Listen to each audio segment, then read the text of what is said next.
ప్రేమగల తండ్రి, కృపగల దేవ, జీవం గల నాయన, పరిశుద్ధుడైన మహా గొప్ప దేవ, ఈ పగటి వేళ ఆరాధన కార్యక్రమంలో ఇంతవరకు మీరు వినిపించినటువంటి విషయములన్నిటిని బట్టి మిమ్మల్ని స్తుతిస్తున్నాం. చివరి వర్తమానంలో కూడా మరిన్ని సంగతులు మేము నేర్చుకున్నటకు, గ్రహించటం, తద్వారా మా విశ్వాసాన్ని, మాకున్నటువంటి నిరీక్షణను మరింత మేము బలపరుచుకున్నట్టుకు సహాయం చేయమని మీ ప్రియ కుమారుడు, మా ప్రభు ప్రియ రక్షకుడైన యేసుక్రీస్తు ప్రభు వారి పరిశుద్ధ నామములో ప్రార్థన సమర్పిస్తున్నాము తండ్రి. ఆమేన్. సంఘమంతటికి ప్రభు పేట వందనములు. ప్రియులారా, మరి ప్రతి ఆదివారం మనం ఇలా కూడుకున్నప్పుడు ఎన్నో సంగతులు మనం మాట్లాడుకుంటున్నాం. రాణిగారు నేర్పు పాఠాలు అనేటువంటి అంశంపై మన ధ్యానం సాగుతున్నది. కానీ ఒక ప్రత్యేకమైన కారణంను బట్టి అది వచ్చే వారానికి 3వ భాగాన్ని వాయిదా వేస్తూ ఈరోజు మరొక ప్రాముఖ్యమైనటువంటి విషయాన్ని మీ అందరితో పంచుకున్నట్టుకు మరొక అంశము ద్వారా మీ ముందుకు వస్తున్నాను. కీర్తనల గ్రంథంలోని ఒక మాటను మనం చదువుకొని తర్వాత వివరణలోనికి వెళ్దాం.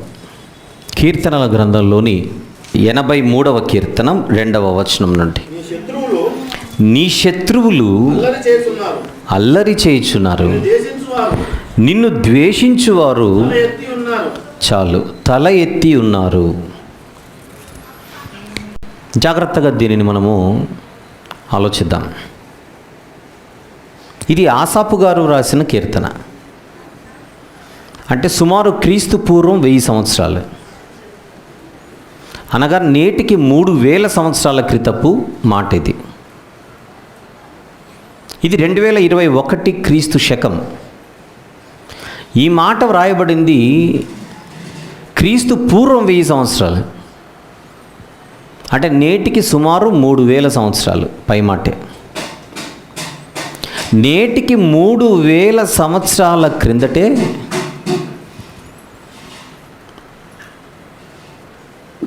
వేదనతో కూడుకున్నటువంటి హృదయముతో ఒక ఆయన దేవునితో మాట్లాడుతూ, నిన్ను ద్వేషించువారు సమాజంలో కనబడుతున్నారు దేవా, దీన్ని నేను చూసి తట్టుకోలేకపోతున్నాను.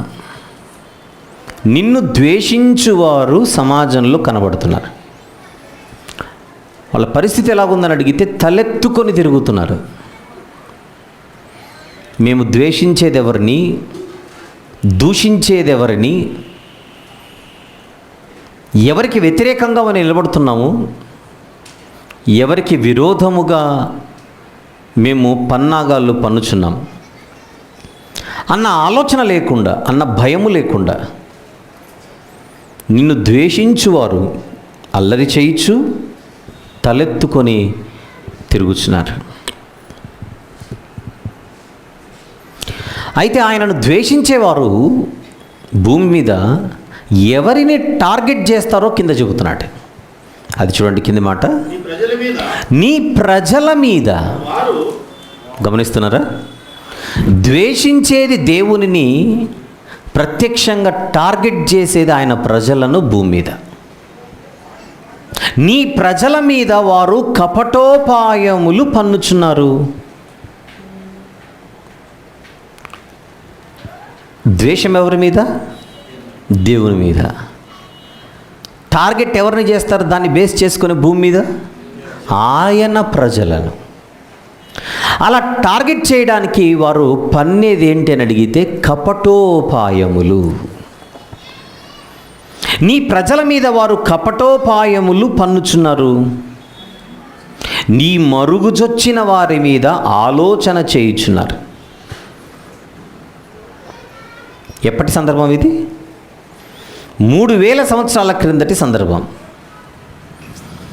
ఆ రోజుల్లోనే సమాజంలో పరిస్థితి ఎలాగుంది అని అడిగితే, దేవుని ప్రజల మీద విరుచుకుపడడానికి సిద్ధంగా ఉన్న దైవ విరోధుల పరిస్థితిని గురించి కీర్తనాకారుడు మాట్లాడుచున్నాడు. అసలు వారికి ఉన్నటువంటి గోల్ ఏంటి అని మనం ప్రశ్నిస్తే వారి పేరు ఇక జ్ఞాపకము రాకపోవునట్లు.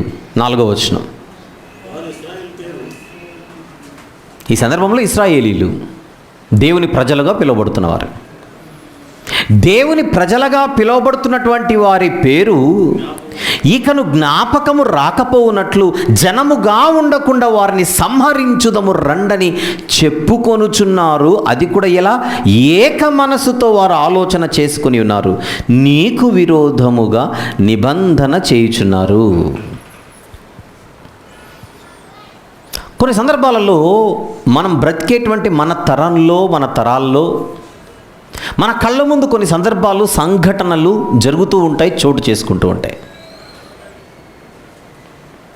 అవి జరిగేటప్పుడు అటు అవతల వారు కానీ ఇటు యువతల వారు కానీ, అంటే పన్నాగాలు పన్నేవారు కానీ ఆ పన్నాగాలకు కొన్ని సందర్భాలలో బాధితులుగా ఉండేటువంటి వారు కానీ ఎవరు కూడా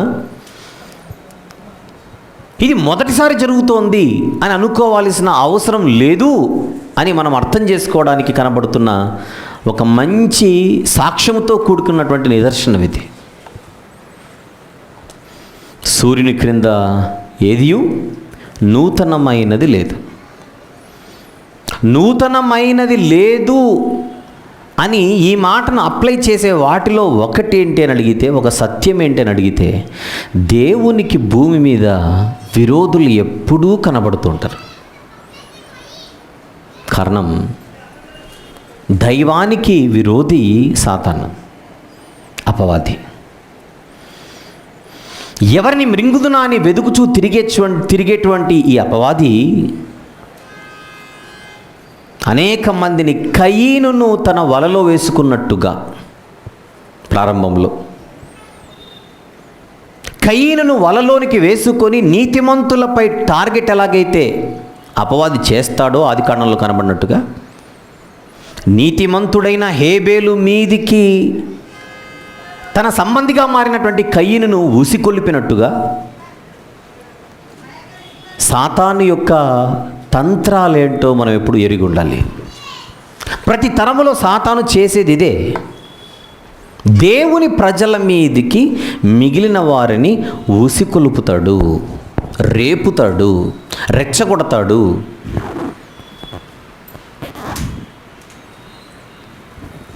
కనుక మీదికి వస్తున్న వారి వెనకలున్నటువంటి సూత్రధారిని, అదృశ్య శక్తిగా ఉన్నటువంటి వాడిని మనం ఎప్పుడు కూడా గుర్తించగలగాలి. ఇది ఎవరి క్రియ? ఇది ఎవరి పన్నాగం? ఇది ఎవరి పనితీరు? ఇది ఎవరి మాస్టర్ ప్లాన్? దీన్ని మనం ఎప్పుడు గుర్తించగలగాలి.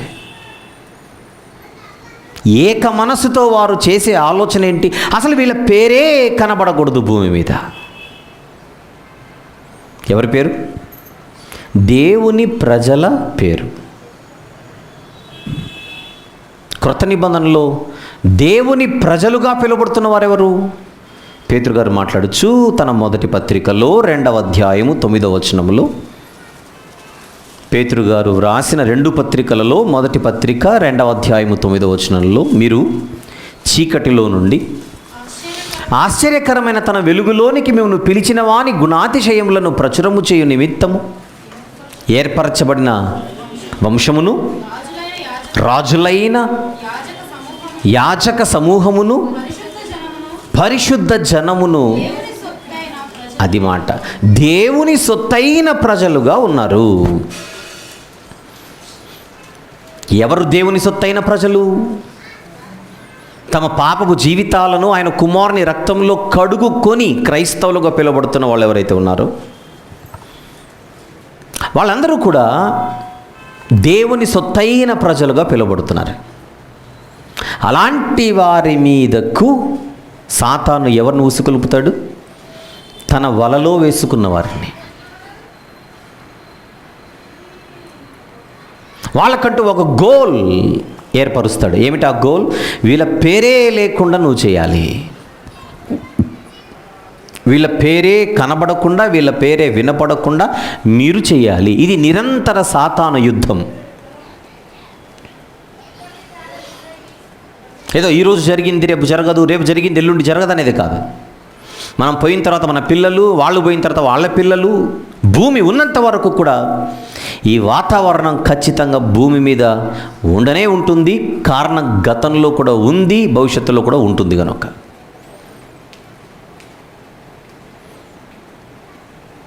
ఈరోజు మనం చూసేవి, మనం వినే వార్తలన్నీ ఏవైతే ఉన్నాయో ఇవి గతంలో జరగనివి కాదు. ఏ ఒక్కరికో ఏ ఇద్దరికో ఈరోజు జరుగుతున్నవి కాదు. కాకపోతే ఇక్కడ సోదరులు గమనించవలసినది, క్రైస్తవులమైనటువంటి మనము కూడా గుర్తుపెట్టుకోవాల్సిన సత్యం ఏంటనగా, దీనిని వ్యర్థ ప్రయాస అని అంటారు. ఏంటి? వ్యర్థ ప్రయాస. కారణం, భూమి మీద క్రీస్తు సామ్రాజ్యం అంతము లేనిది అని దేవుడే ప్రకటించాడు. ఒకవేళ భూమి మీద ఈ సామ్రాజ్యం లేదా క్రీస్తు సార్వత్రిక సంఘం అందం కాసేపు, క్రీస్తు సార్వత్రిక సంఘం కనబడకుండా ఒకవేళ ఉండాలి అని అంటే అది సాక్షాత్తు రేపు పొద్దున యేసుక్రీస్తు ప్రభు వచ్చినప్పుడు ఆయన తన సంఘాన్ని తీసుకుని వెళ్ళిపోతే తప్ప. ఎప్పుడైతే సార్వత్రిక సంఘం ఎత్తబడుతుందో,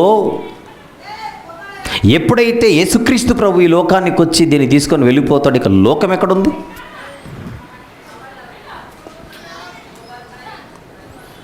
ఆ క్రీస్తు సార్వత్రిక సంఘం భూమి మీద ఉన్నది గనుకనే భూమి ఉంది. ఇంకా ఇది అంతము లేనిది, నాశనము కానిది.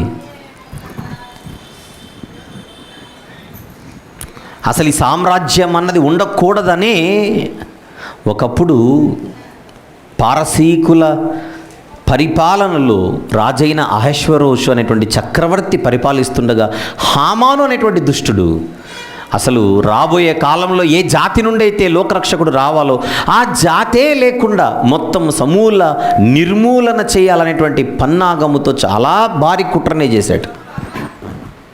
అతను చేసిన కుట్రను ఒకసారి జ్ఞాపకం చేసుకునే ప్రయత్నం చేద్దాం. ఎస్తేరు గ్రంథములోని 3వ అధ్యాయం, ఎస్తేరు గ్రంథములోని 3వ అధ్యాయం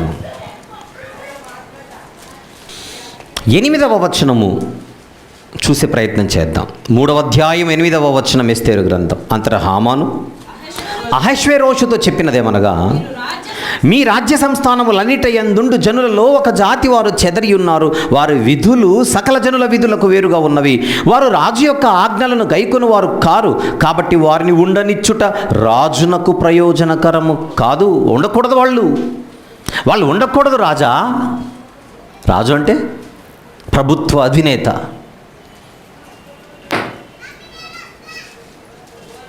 దేవునికి విరోధైనటువంటి హామాను ప్రభుత్వము దృష్టికి ఏం తీసుకొని వెళ్తున్నాడు?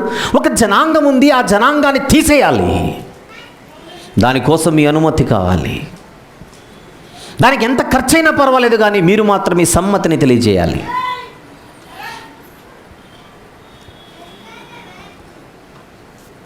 ఆలోచన లేకుండా సమ్మతినిచ్చిన అహశ్వేరోషు మాటను తీసుకొని హామాన్ అన్నటువంటి దుష్టుడు ఏం చేశాడో 13వ వచనంలో చూద్దాం. అదారోను 12వ నెల 13వ దినమందు యవ్వనులనేమి, వృద్ధులనేమి, శిశువులనేమి, స్త్రీలనేమి, యూదులనందరినీ ఒక్క దినమందే బొత్తిగా నిర్మూలము చేసి వారి సొమ్ము కొల్లపుచ్చుకొమ్మని తాకీదులు అంచెవారి చేత రాజ్య సంస్థానములన్నిటికీ పంపబడెను. వెళ్ళిపోయాయి, తాకీదులు వెళ్ళిపోయాయి. తీర్పు వెలువడింది, ఒక రోజు నిర్ణయించబడింది. నిర్ణయ కాలమున ఈ జాతి వారిని అందరినీ సమూల నాశనం చేయాలనేటువంటి ఆలోచనతో ప్రభుత్వం నుండి తాకీదులు తెప్పించుకున్నాడు హామాన్.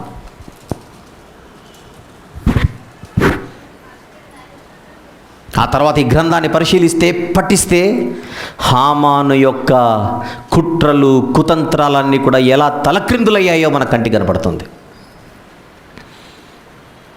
ఏమైనది హామాను యొక్క ప్రయత్నం? వ్యర్థ ప్రయాస. తాను చేసినదే తన నెత్తి మీదికి వచ్చిన పరిస్థితిని మనం ఎస్తేరు గ్రంథంలో చూస్తాం.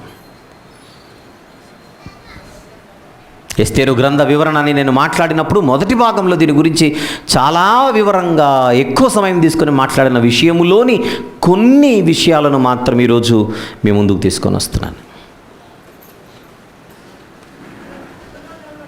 దేవునికి విరోధముగా నిలబడి మనిషి ఏమీ సాధించలేడన్న సంగతి మనం ఎప్పుడూ గట్టిగా నమ్మి తీరవలసినటువంటి వాస్తవం ఇది. అహష్వేరోషు అంటే మామూలు వ్యక్తి కాదు. పారసీకులు అంటే ఏకంగా బబులోను లాంటి అత్యంత వైభవోపితమైనటువంటి అత్యంత మహా శక్తివంతమైనటువంటి సామ్రాజ్యాన్ని కూలగొట్టినటువంటి సామ్రాజ్యమే పారసీకుల సామ్రాజ్యం.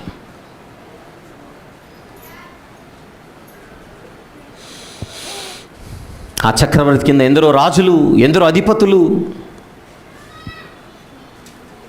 అన్ని దేశాలలోనికి అన్ని జనాంగాలలోనికి తాకీదులు వెలువడినప్పటికీ ఈ ప్రజలను ఆ తాకీదులు ఏమీ చెయ్యలేకపోయాయి. అది పాయింట్. అల్లరి చేసినంత మాత్రాన విజయం రాదు, విరోధముగా లేచి అతిశయించినంత మాత్రాన గెలుపు రాదు. అదే కీర్తనల గ్రంథంలో 2వ కీర్తనలో కీర్తనకారుడు ఏమంటున్నాడో చూద్దాం. కీర్తనల గ్రంథములోని 2వ కీర్తన. ఇది కూడా క్రీస్తు పూర్వం 1000. చూద్దాం ఏముందో. మొదటి వచనము నుండి. అన్యజనులు ఏలా అల్లరి రేపుచున్నారు. ఆ రోజుల్లోనే అల్లరి చేయుచున్నారా, అల్లరి రేపుచున్నారు కూడానా? రేపుచున్నారు కూడా. అల్లరి చేయడం వేరు, అల్లరి రేపడం వేరు, పురికొల్పడం. ఎందుకు అల్లరి? విజయము సాధిస్తామన్న క్షణికానందం.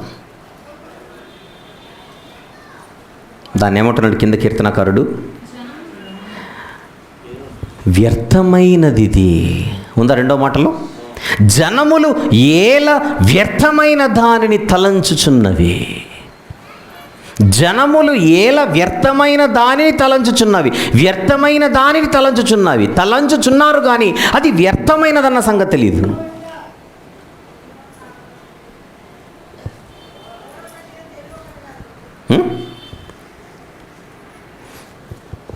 వాళ్ళు ఏం మాట్లాడుకుంటున్నారు చూడండి.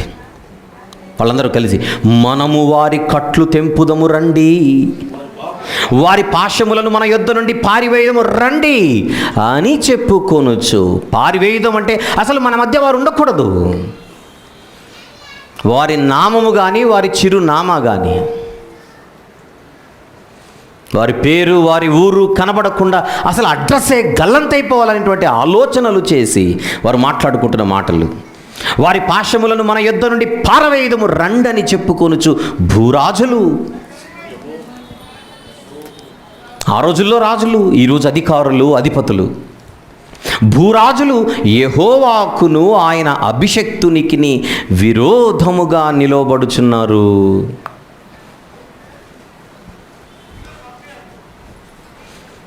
ఆయనకు విరోధులైన వారు భూమి మీద వాళ్ళు టార్గెట్ చేస్తున్నది ఆయన ప్రజలను అన్న సంగతి మర్చిపోకూడదు. మరి దేవుని స్పందన ఎలా ఉంది? పైనుండి దేవుని స్పందన ఎలా ఉంది? ఒక్కసారి జాగ్రత్తగా చూద్దాం. 3వ వచనం చదువుకుంటూ వెళ్దాం. భూరాజులు యెహోవాకును ఆయన అభిషక్తునికి. యెహోవా అంటే ఎవరు? ఆయన అభిషక్తుడు అంటే ఎవరు? యెహోవా అంటే మన పరలోకపు తండ్రి. ఆయన అభిషక్తుడు అంటే ప్రభు అయిన యేసుక్రీస్తు వారు. యెహోవాకును ఆయన అభిషక్తునికి విరోధంగా నిలబడుచున్నారు. నెక్స్ట్ మాట, ఏలికలు ఏకీభవించి ఆలోచన చేయుచున్నారు. నిజమే. సమాజంలో కొన్ని సందర్భాలలో ధర్మానికి, న్యాయానికి ఏమాత్రము కూడా చోటు లేని పరిస్థితులు కనబడుతూ ఉంటాయి. వేయవలసిన వార్తలు మీడియా వాళ్ళు వేయరు. అవసరం లేని వాటి మీద ఎక్కువ కాన్సన్ట్రేషన్, ఎక్కువ ఫోకస్.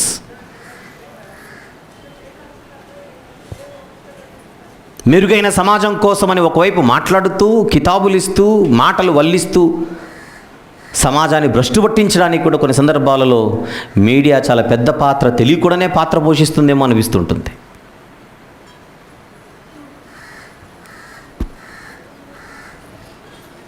ఒక పెళ్లి కూతురు డ్యాన్స్ చేస్తే అది వైరల్, అది మీడియా వాళ్ళు తెగ చూపించడం. పెళ్లి కూతురు డ్యాన్స్ చేస్తే అది నువ్వు న్యూస్లో అంతగా చూపించాల్సిన అవసరం ఉందా? మీరు ఒకప్పుడు ఆలోచించండి, ఒకప్పుడు దూరదర్శన్లో వచ్చేటువంటి వార్తలు ఎలా ఉండేవి, ఇప్పుడు మన కళ్ళ ముందు కనబడేటువంటివి అసలు ఈ వార్తలే అంటారా? ఈరోజు మన కళ్ళ ముందు కనబడేవి సగానికి సగం వార్తలే కాదు, వార్తలు కాని వాటిని వార్తలను చూపిస్తున్నారు. ఒకప్పుడైతే వార్తలు అంటే ఇవే వార్తలు అని అనిపించేలా ఉండేది.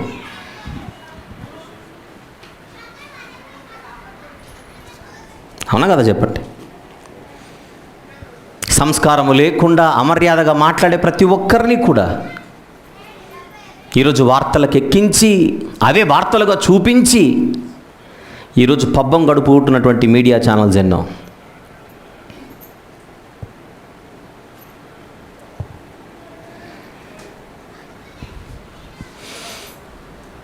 అందుకే ప్రారంభం నుంచి కూడా సమాజంలో నీతి న్యాయములు నేలరాలిపోతున్నాయని దేవుడు ప్రతి తరములో కూడా ఈ నింద సమాజంపై వేస్తూనే వచ్చాడు. మనం చరిత్రను చూస్తే ఇప్పుడు ఈ సందర్భంలోనికి వస్తే ఏలికలు ఏకీభవించి ఆలోచన చేయించున్నారు. ఇవన్నీ ఆకాశమందు ఆసీనుడైన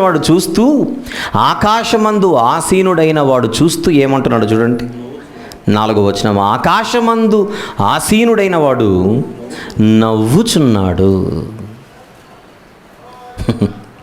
నవ్వుచున్నాడు, ప్రభువు వారిని చూచి అపహసించుచున్నాడు. అంతేనా? ఎల్కేజీ చిన్నోడు, ఎల్కేజీ చంటోడు ఇప్పుడు నా ముందు నిలబడి నీ సంగతి ఏదో చూస్తాను తొడగొట్టాడు అనుకోండి, నా మోకాల హైట్ లేడాడు, తొడగొట్టి నీ సంగతి చూస్తానన్నా అనుకోండి, ఇప్పుడు నేనేం చేయాలి? ఆయన చూసి నవ్వడం తప్పితే ఇంకేం చేయలేను, అంతే. అవునా కదా? కొంచెం శృతి పెంచి గట్టి కరిస్తే చచ్చిపోతాడు. అది వాడి పరిస్థితి.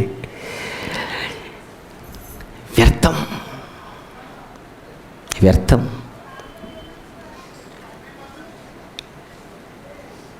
60, 70, 80 సంవత్సరాల ఆయుష్. మనకంతో ఇంతో జీవితం అంటే ఏంటో, ఇదిరా లైఫ్ అంటే అని తెలిసేసరికి సగం ఆయుష్ అయిపోయి ఉంటుంది. అంటే 30 సంవత్సరాల వరకు మనకు లైఫ్ గురించి పెద్ద అవగాహన ఉండదు, ఉంది అనేటువంటి ఫీలింగ్లో బతికేస్తాం అంతే. ఆఫ్టర్ 30 కొంచెం అర్థమవుతుంది ఇదన్నమాట లైఫ్ అని. ఇది లైఫ్ అని అనుకుని తెలుసుకునే లోపు 1/2 కిలో షుగరు, ఒక 3/4 కిలో బీపీ, ఐఎమ్ హ్యాపీ అని చెప్పే పరిస్థితులు కూడా ఉండవు. ఒకవైపు వీటితో నిరంతర ఫైటింగ్ జరుగుతూనే ఉంటుంది. ఇవి కాకుండా మళ్ళీ ఎక్స్ట్రా ఫైటింగ్లు ఇవి. వ్యర్థం.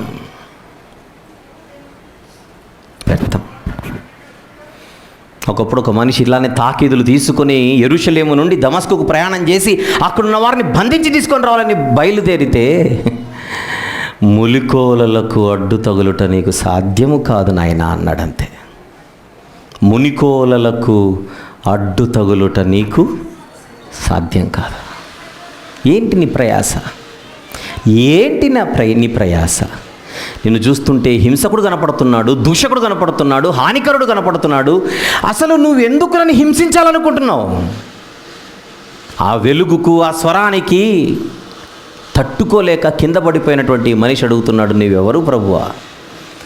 ఈరోజు నువ్వు హింసించుచున్న యేసును, నా సంఘాన్ని టార్గెట్ చేసావంటే నువ్వు నన్ను టార్గెట్ చేసినట్టే. కానీ నీకు తెలియాల్సిన సత్యం ఒకటి ఉంది, అది నీకు తెలియాలి. ఏమిటది? మునికోలలకు అడ్డు తగులుట నీకు సాధ్యం కాదు, నీ వల్ల కాదు.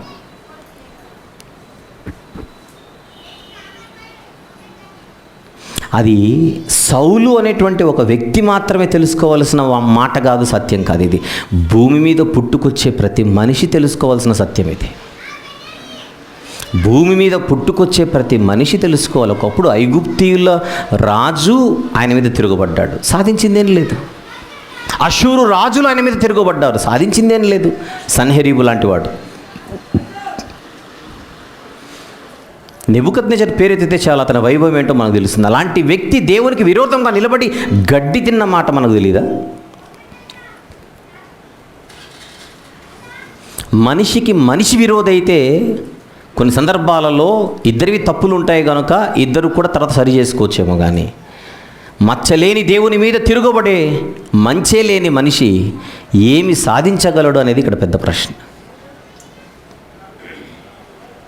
దేవునిని మనకు శత్రువుగాను లేదా మనము దేవునికి శత్రువులుగాను మనం మారిపోతే ఈ భూమి మీద మనము చేయగలిగింది సాధించగలిగింది ఏం లేదు. ఒకవేళ మేము సాధిస్తున్నాము అని ఏదైనా చిన్న చిన్న అచీవ్మెంట్స్ని చూసి మనం పొంగిపోతే అది తాత్కాలికమైనటువంటి ఆనందమే కానీ అది శాశ్వత ఆనందం కాదు.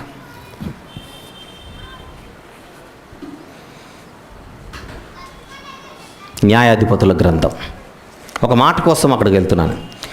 న్యాయాధిపతుల గ్రంథము 2వ అధ్యాయం తీద్దాం.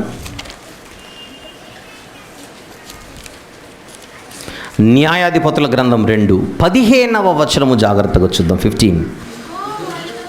యెహోవా వారితో చెప్పినట్లు, యెహోవా వారితో ప్రమాణము చేసినట్లు వారు పోయిన ప్రతి స్థలమున వారికి బాధ కలుగజేయుటకు ఆయనే వారికి శత్రువు ఆయన గనుక వారికి మిక్కిలి ఇబ్బంది కలిగారు. ఎవరు శత్రువు అయ్యారు ప్రజలకి? ఇక్కడ దేవుడే. దేవుడు శత్రువు అయితే మనిషి తట్టుకోలేడు.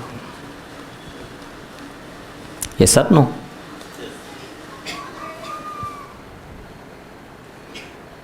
లేవియాకాండం చూద్దాం. కొన్ని మాటలు పరిస్థితి ఎలాగుంటుందో అర్థము చేసుకొనుటకు చేయవలసిన ఒక చిన్న ప్రయత్నం ఇది.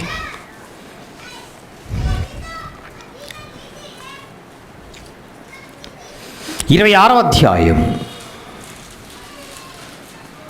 లేవియాకాండం 26వ అధ్యాయం. దేవుడు అంటున్న మాట 17వ వచనం, నేను మీకు పగవాడనవుదును అనే మాట ఉంది చూడండి.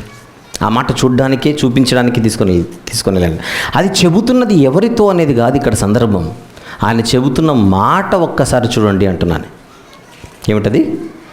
నేను మీకు పగవాడనవుదును. అర్థమవుతుందా? ద్వితీయోపదేశకాండం,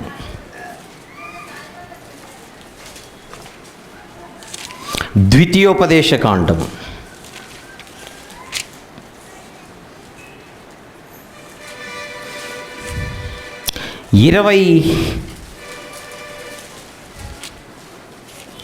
28వ అధ్యాయం.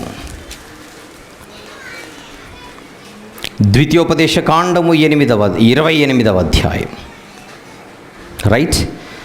అందులో 15వ వచనము నుండి మీరు ఆ అధ్యాయమంతా మీరు చదివితే దేవుడు తాను విరోధి అయితే పరిస్థితి ఎలాగుంటుందో చెప్పే ఒక భీకరమైనటువంటి అధ్యాయం అది. జాగ్రత్త జాగ్రత్త అని 15వ వచనం నుంచి మీరు తర్వాత ఇంటికి వెళ్ళిన తర్వాత చదువుకోవలసిందిగా మనం చేస్తున్నాం. రోమీయులకు వ్రాసిన పత్రిక 5వ అధ్యాయం,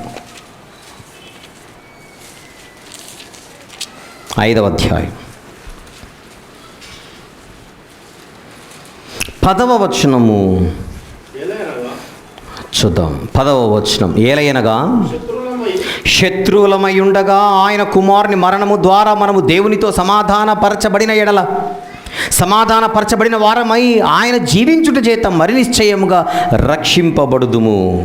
అంతేకాదు, మన ప్రభువైన యేసుక్రీస్తు ద్వారా మనము దేవుని యందు అతిశయపడుచున్నాము. ఆయన ద్వారానే మనం ఇప్పుడు సమాధాన స్థితి పొంది ఉన్నాం. అంటే సమాధాన పడితే ధన్యుడు. శత్రువైతే పరిస్థితి చాలా భయంకరంగా ఉంటుంది. అలాంటి పరిస్థితి దాపరించకూడదనే ఈ హెచ్చరికలు పరిశుద్ధ గ్రంథంలో కనబడుతున్నాయి. దేవుడు శత్రువు, దేవుడు విరోధి, దేవుడు పగవాడవడం. ఏమిటి మాటలు? చాలా భయంకరమైనటువంటి పరిస్థితులు. మరొక్క మాట మనం చూసే ప్రయత్నం చేద్దాం. అదే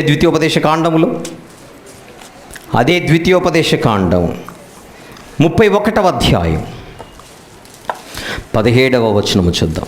ద్వితీయోపదేశకాండం 31వ అధ్యాయం 17. కావున నా కోపము ఆ దినమున వారి మీద రగులు కొనును, నేను వారిని విడిచి వారికి విరోధి నగుదును, వారు క్షీణించిపోదురు. నేను విరోధినైతే రిజల్ట్ ఏంటి? క్షీణించిపోవడం. అందుకే ఆయనకు ప్రీతికరమైనదేదో తెలుసుకొనుటకు మనము ఆయనకి ఇష్టమైన దానిని పరీక్షించి తెలుసుకొని ఆయనకు ప్రియమైన వాటిని మనము చేస్తూ ముందుకెళ్లాల్సిన అవసరం ఉంది. తొందరపడి ఆలోచన లేకుండా ఆయనకు విరోధముగా ఏదైనా కూడా మనం చేపట్టే ప్రయత్నం చేస్తే, అది ఎవరైనా సరే ఖచ్చితంగా దానికి భారీ మూల్యం చెల్లించుకోక తప్పదు. అది జరగకూడదనే ఇందాక రోమాపత్రికలో మనం చూసింది. ఆయన తన ప్రియ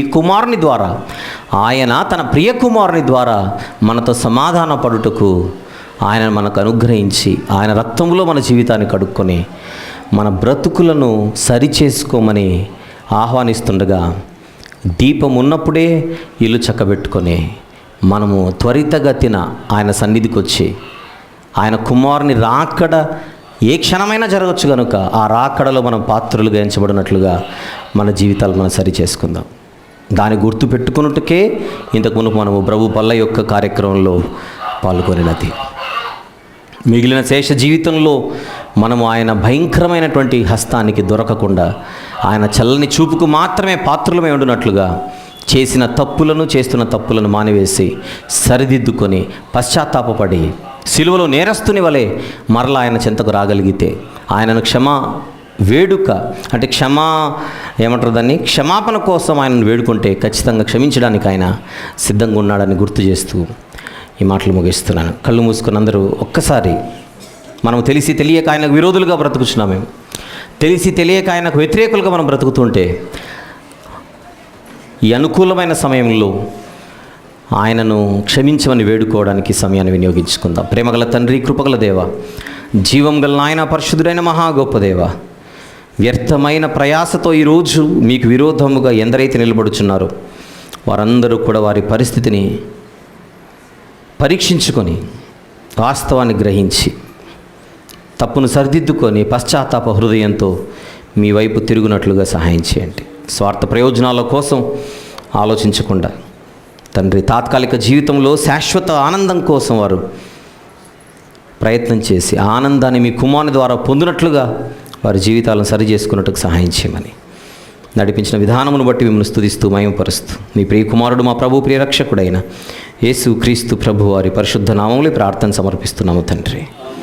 ఆమెన్.